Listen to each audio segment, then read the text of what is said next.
Assalamualaikum warahmatullahi wabarakatuh. Anak-anakku sekalian, alhamdulillah kita masih dapat dipertemukan kembali dalam pembelajaran PAI yang kali ini kita akan membahas materi tentang menebarkan Islam secara santun dan damai melalui dakwah, khutbah, dan tabligh.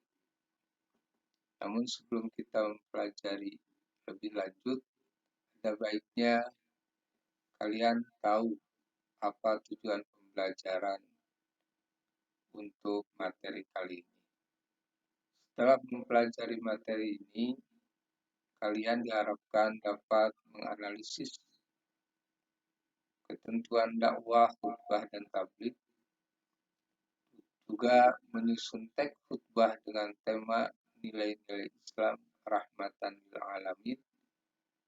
Kemudian diharapkan kalian dapat menerapkan ketentuan dakwah, khutbah, dan tabligh, dan juga membiasakan sikap menebarkan Islam rahmatan lil alamin.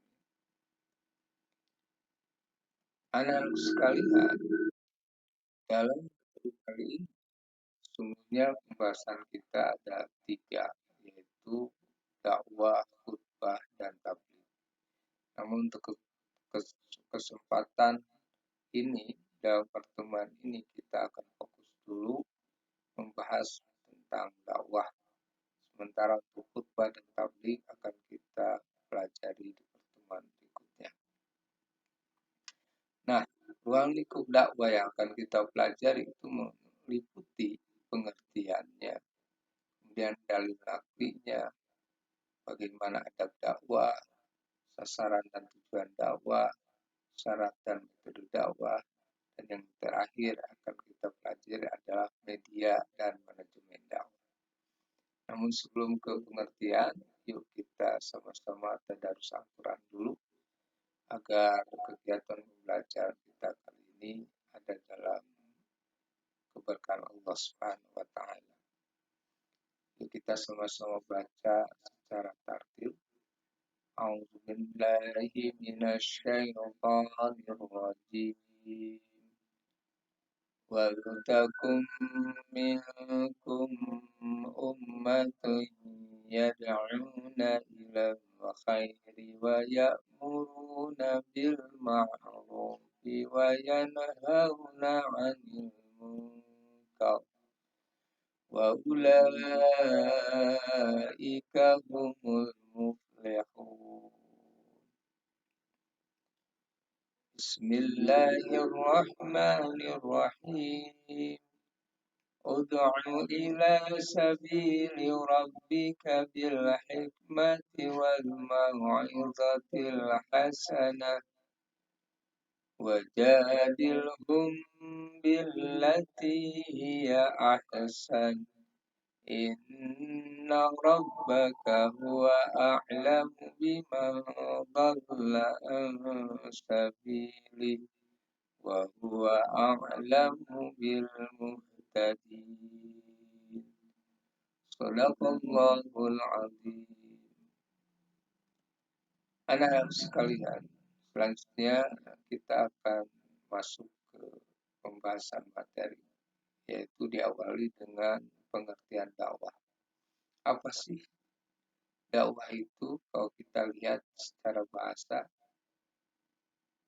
bahasa dakwah itu ternyata berasal dari kata atau isim masdar dari kata da'a yad'u du'aan dakwatan, yang tentu mempunyai arti mengajak, memanggil, menyeru untuk hal tertentu. Nah, orang yang melakukan pekerjaan dakwah, kaum laki-laki itu disebut da'i, sementara kaum perempuan disebut da'iyah. Terus kalau kita tinjau dari sisi istilah, dakwah itu memiliki beberapa pengertian.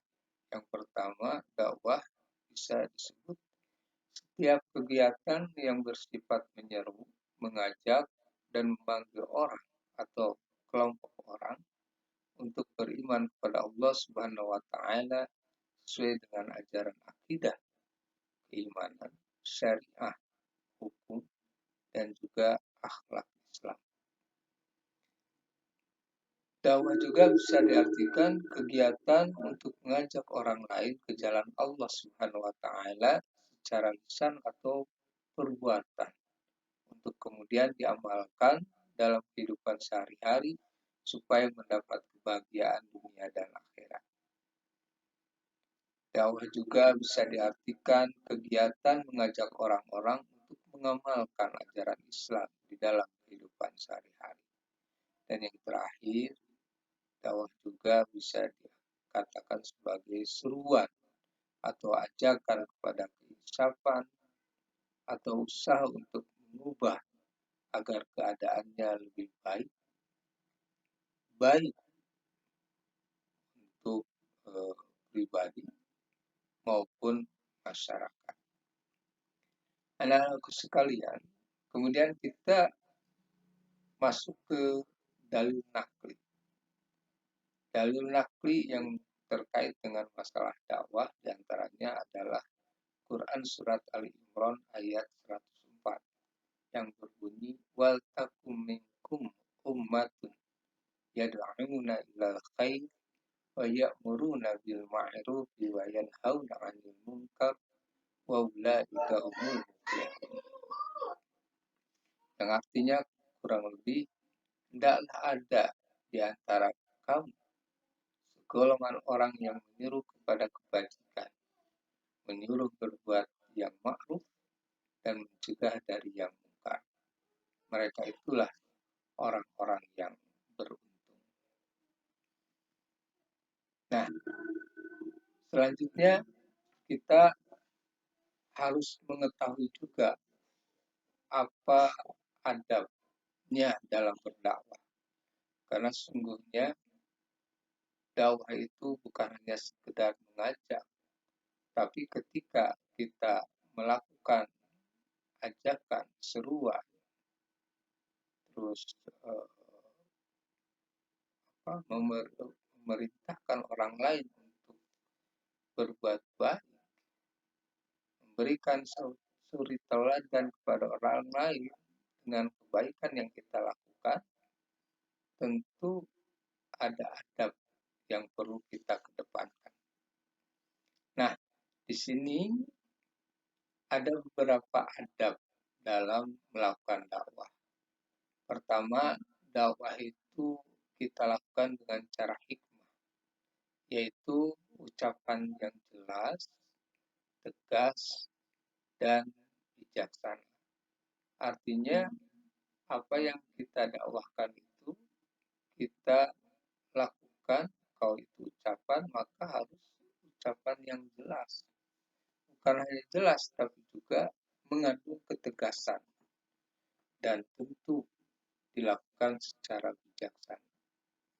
Kemudian yang kedua, adab berdakwah itu adalah dakwah menggunakan cara mau'izatul hasanah atau nasihat yang baik, yaitu cara-cara persuasif, cara-cara yang penuh dengan kedamaian, menenteramkan tanpa kekerasan, dan juga edukatif, yaitu memberikan pengajaran, iktibar, pembelajaran, dan juga pelajaran hidup. Nah, di sini dakwah yang kita lakukan mengandung dua usaha, yaitu melalui cara-cara persuasif dan yang kedua melalui cara-cara yang edukatif. Kemudian yang ketiga, ada berdakwah itu yaitu dengan cara mujadalah. Apa mujadalah itu? Yaitu diskusi atau tukar pikiran yang berjalan secara dinamis dan santun dengan menghargai pendapat orang lain.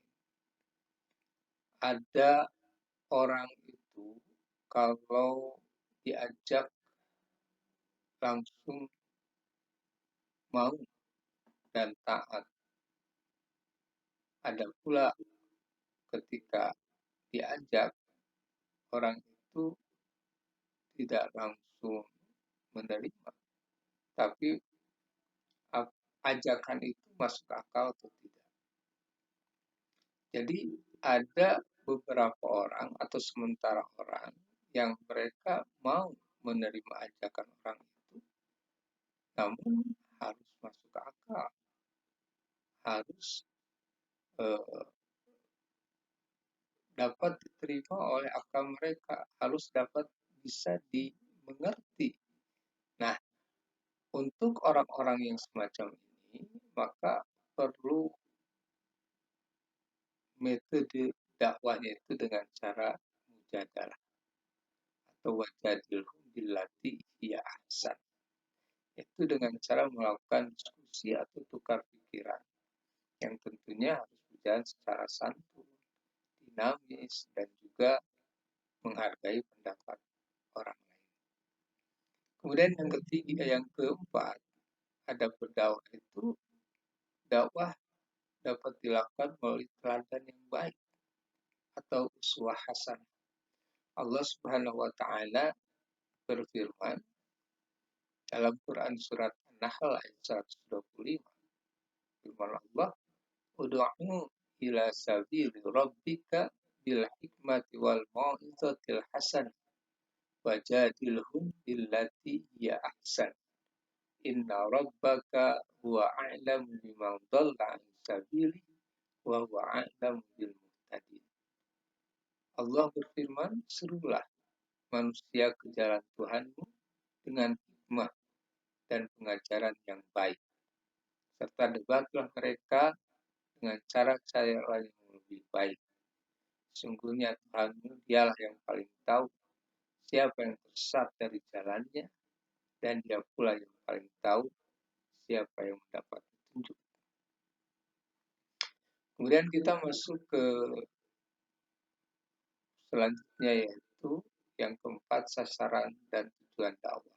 Apa sih sasaran dakwah itu?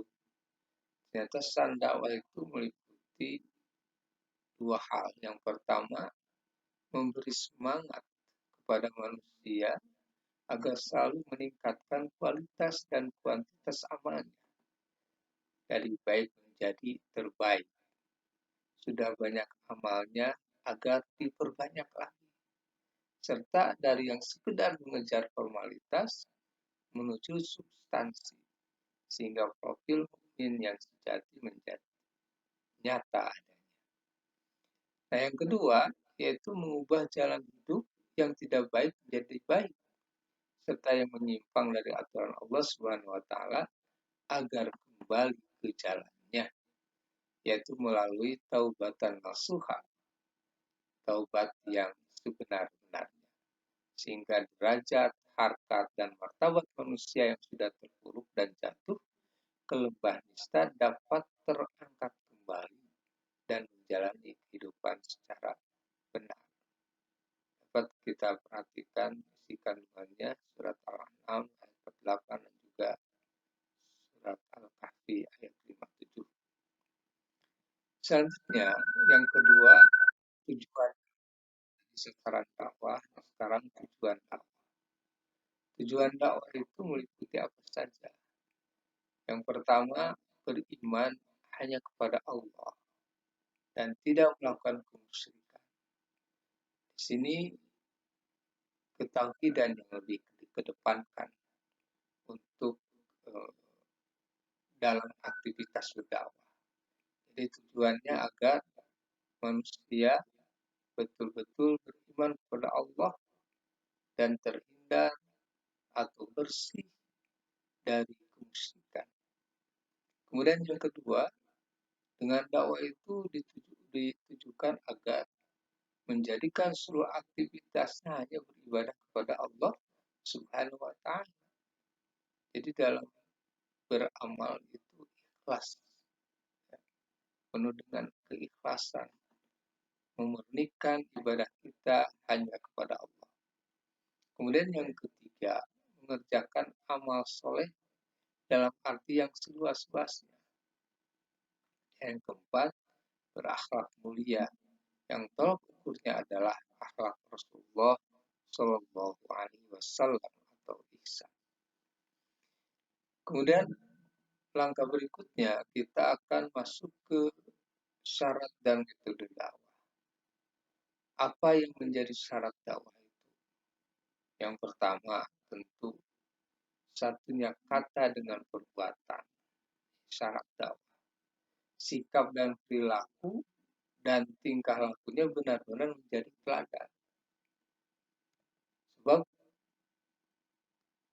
dakwah kita, ajakan kita itu tidak akan diterima apabila apa yang kita ucapkan itu tidak sesuai dengan apa yang kita buat.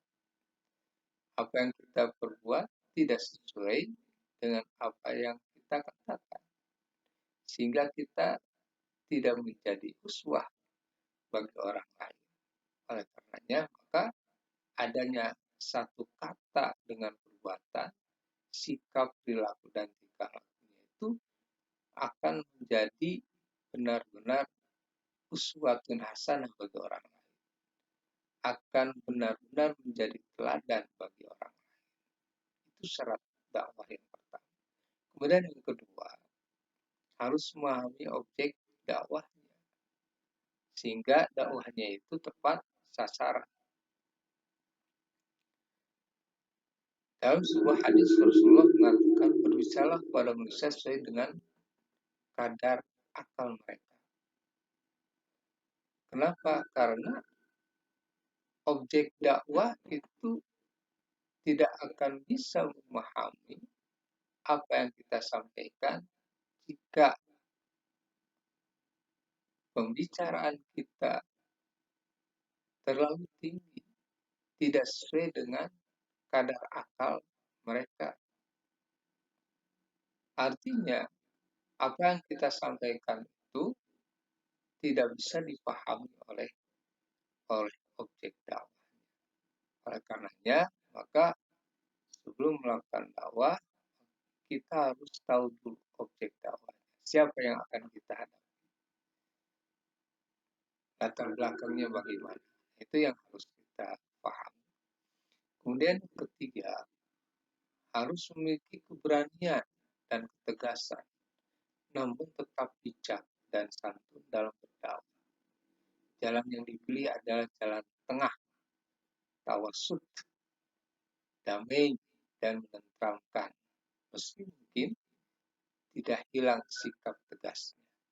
Kenapa harus santun dan damai dalam berdakwah? Ada beberapa jawaban yang ditengahkan. Yaitu yang pertama, dakwah itu untuk agama Allah, bukan untuk pribadi sendiri, golongan atau kelompok atau kaumnya. Yang kedua, dakwah itu hakikatnya mengajak. Jika disampaikan dengan marah, pihak lain akan menghindar terlebih dahulu. Akibatnya bukan dekat, tetapi menjauh. Kemudian yang ketiga, jika dakwah dilakukan dengan marah, itu sama artinya menutup inti Islam sebagai agama yang menyelamatkan, menenteramkan, dan membahagiakan. Kemudian yang setelah ketiga tadi, kemudian masuk yang keempat, yaitu memiliki ketabahan dan kesabaran yang tinggi dalam menghadapi segala tantangan dan rintangan akibat dakwah yang dilakukan. Ini syarat dakwah yang keempat, kita harus memiliki ketabahan tingkat tinggi dan kesabaran yang tinggi ya, dalam menghadapi segala tantangan dan rintangan akibat dakwah yang kita lakukan. Karena tidak semua manusia mau menerima dakwah kita, mau menerima ajakan kita. Ada yang menolak dengan mentah-mentah, ada yang setengah-setengah, ada juga yang tanpa syarat, yang mau langsung menerima begitu saja apa yang kita dakwahkan. Kemudian yang kelima, syarat dakwah itu harus menyadari dengan sepenuh hati bahwa tugasnya hanya menyampaikan, Dakwah itu menyampaikan, mengajak, menyeru. Adapun hasilnya itu diserahkan sepenuhnya kepada Allah Subhanahu wa taala. Kata Allah, "Innaka la tahdi man ahbabta walakin Allah yahdi may yasha." Ya, jadi Rasul itu hanya menyampaikan saja. Adapun seseorang dapat petunjuk atau tidak, itu sepenuhnya ada di tangan Allah Subhanahu wa taala. Demikian juga kita harus menyadari seluruh hati bahwa tugas kita hanya menyampaikan. Kewajiban kita hanya menyampaikan, mengajak, menyeru. Adapun mereka menerima atau tidak, ya la ikraha fiddin. Tidak boleh ada paksaan dalam agama. Kita kembalikan sepenuhnya kepada Allah Subhanahu wa taala. Tugas kita hanya mengajak dan menyampaikan. Begitu. Dan yang terakhir adalah selalu berdoa kepada Allah Subhanahu wa taala agar dakwahnya mencapai kesuksesan. Nah, doa ini merupakan senjata pamungkas dan sangat penting ya dalam kita melakukan dakwah. Karena bagaimanapun juga kita tidak akan terlepas dari campur tangan Allah, ketentuan Allah, dan qadarullah gitu ya, takdir Allah Subhanahu wa taala. Oleh karenanya dengan berdoa maka diharapkan apa yang kita lakukan ketika melaksanakan dakwah itu diberi kemudahan Allah dan dilancarkan sehingga target kita orang-orang mau menerima itu dapat tercapai dengan sukses. Oke, selanjutnya kita masuk ke metode dakwah. Metode dakwah ini yang pertama kita harus meluruskan niat bahwa dakwah itu bertujuan hanya kepada Allah, ya, tidak ada kepentingan lain, tapi hanya mencari ridhonya. Ya. Kemudian yang kedua, dakwah itu harus bijak, hikmah, mengetahui betul kondisi umat atau jemaahnya, sehingga materi dan metode yang kita sampaikan tepat mengenai sasaran. Kemudian yang ketiga, hindari cara-cara yang memaksa, yang menakutkan, apalagi dengan cara teror. Tapi kedepankanlah cara mau'idhah hasanah, yakni cara yang damai, indah, santun, menenteramkan, dan menyenangkan.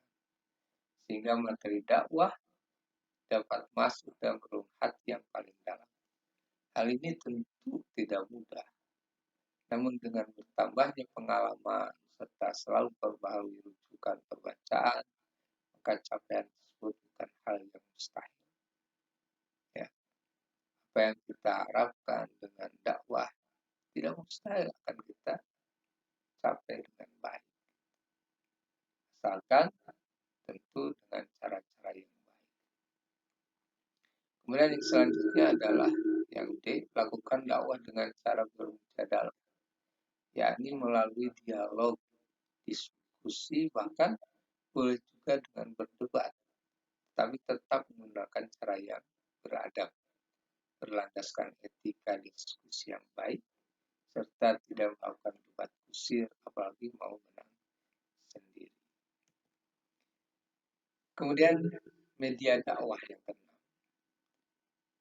Penggunaan media dakwah tentu menjadi hal yang niscaya untuk masyarakat modern yang ingin serba cepat, canggih, dan mudah. Sebab itu, maka media dakwah yang digunakan harus mencirikan anak zamannya, tidak konvensional, apalagi hanya sekedar ceramah dan mengumpulkan massa dalam jumlah yang besar. Setelah itu bubar tanpa bekas. Buat apa? Ya. Ini perlu diperhatikan dalam penggunaan media dakwah, terutama untuk eh, anak-anak generasi muda zaman now, ya, kaum milenial. Kemudian yang kedua, media dakwah dapat digunakan mulai yang dalam bentuk paling sederhana, misalnya terbatas pada media lisan dan tulisan. Tapi semakin majunya pengetahuan dan teknologi, media dakwah pun akan semakin lengkap, beragam, multi aspek dan sektor, serta memiliki daya jangkau yang semakin luas. Dakwah itu maknanya luas, tidak hanya ceramah dan bicara di panggung atau di mimbar. Karena itu maka media dakwah itu sangat penting. Media dakwah itu artinya media atau saluran komunikasi melalui dakwah yang disampaikan, maka apa kira-kira media yang harus kita gunakan untuk menyampaikan dakwah, terutama di zaman sekarang yang ilmu pengetahuan dan teknologinya itu semakin pesat berkembang. Dan tentunya kita tidak mau tidak harus mengikuti perkembangan zaman ini dengan sebaik-baiknya. Sehingga nanti tugas dan bukan tugas, tujuan dakwah yang ingin kita capai itu bisa kita raih dengan baik. Kemudian manajemen dakwah. Nah, faktor lain dari kesuksesan seorang dai itu sangat tergantung kepada manajemen dan pola yang digunakan.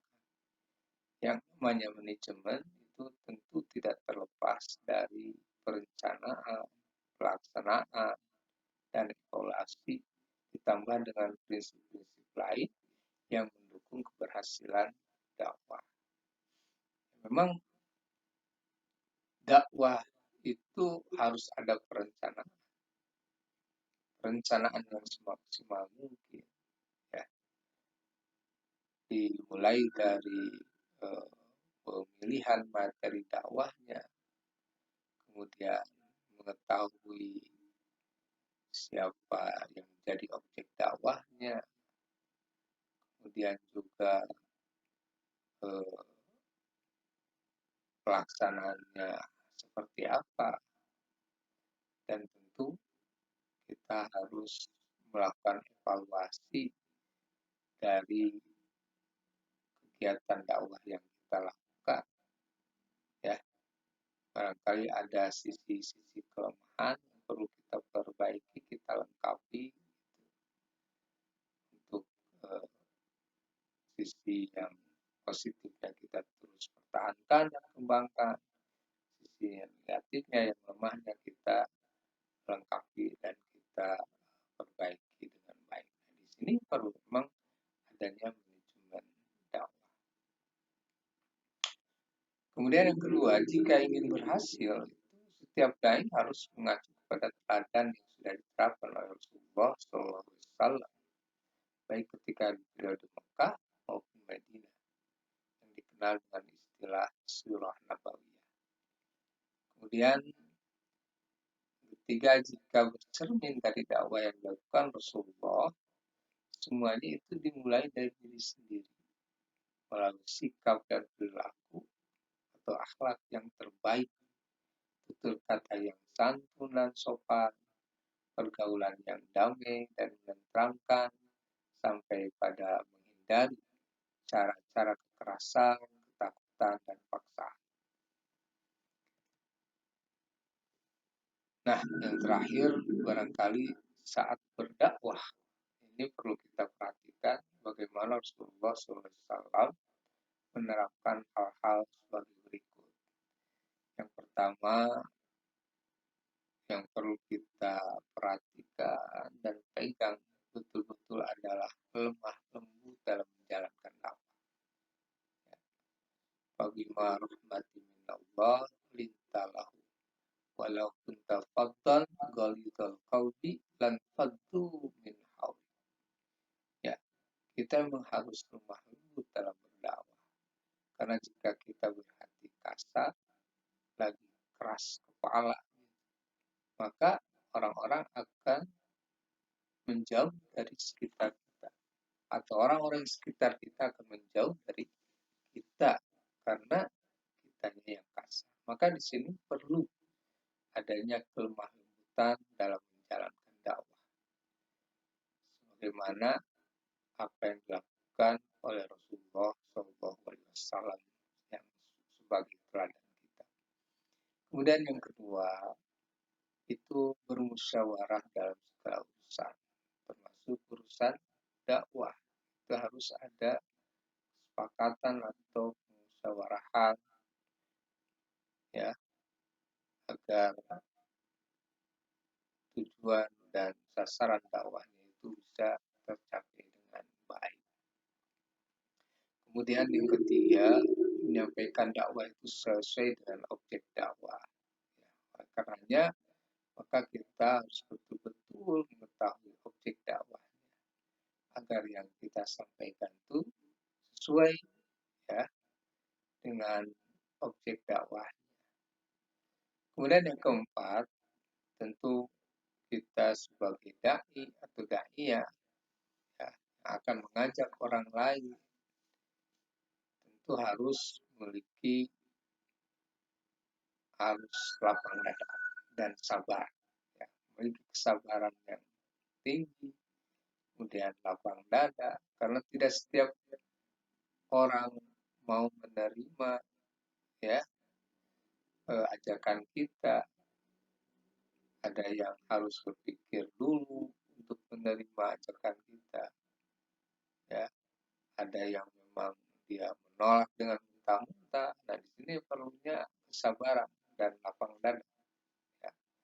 Jangan cepat putus asa, terus kita berusaha ya untuk berdakwah, karena ini merupakan kewajiban kita ya. Sementara hasil seperti tadi dikatakan itu urusan Allah, kita tugasnya hanya menyampaikan. Adapun hasilnya dia dapat hidayah atau tidak, dapat mengikuti kita atau tidak, itu Allah, wilayah Allah Subhanahu wa taala, hak Allah. Kemudian selanjutnya yang kelima, kebulatan tekad. Jadi memang harus ada azam ya, kebulatan tekad dalam diri kita ketika kita akan terjun ke dunia dakwah. Jadi harus bulat tekadnya, harus kuat, harus percaya diri ya, dan yang terakhir bertawakal. Artinya bahwa setelah kita melakukan usaha yang maksimal dalam berdakwah, maka kita akhiri dengan bertawakal kepada Allah. Tawakal Allah. Fa idza azamta fatawakal Allah. Saat kita membulatkan tekad, berazam, maka kita akhiri dengan bertawakal kepada Allah. Kita telah melakukan usaha dengan semaksimal mungkin, dan hasilnya kita serahkan kepada Allah Subhanahu wa taala. Barangkali itu yang dapat Bapak sampaikan dalam pertemuan kali ini. Untuk pendalaman materinya, silakan kalian baca-baca buku paketnya atau buku LKS-nya yang terkait dengan masalah dakwah ini. Mudah-mudahan apa yang Bapak sampaikan menyerap menjadi ilmu ya, yang tentunya ilmu ini bisa diamalkan dengan sebaik-baiknya. Akhirul kalam, wassalamualaikum warahmatullahi wabarakatuh.